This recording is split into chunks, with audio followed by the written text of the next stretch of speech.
Di giorno commerciante di pellami, di notte organizzatore di eventi tra il padovano e il veneziano, durante i quali avrebbe spacciato droghe sintetiche che stordiscono o danno eccitazione. Sostanze facilmente reperibili anche su internet, potenzialmente pericolosissime non solo per il fisico, ma per il loro utilizzo nelle violenze sessuali.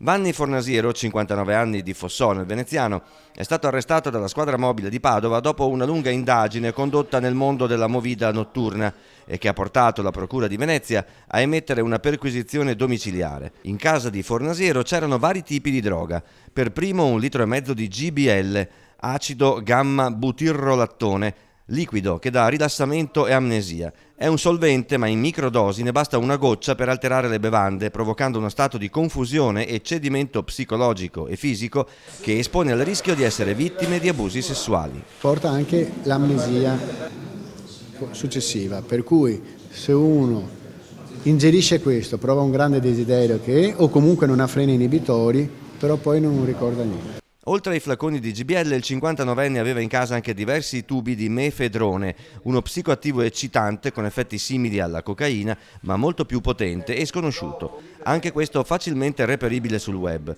È il primo sequestro in Italia per questa sostanza. Il 59enne di Fossò avrebbe spacciato il GBL in boccette da 1 o 2 millilitri a 10-20 euro l'una. Ora si trova al carcere Due Palazzi di Padova.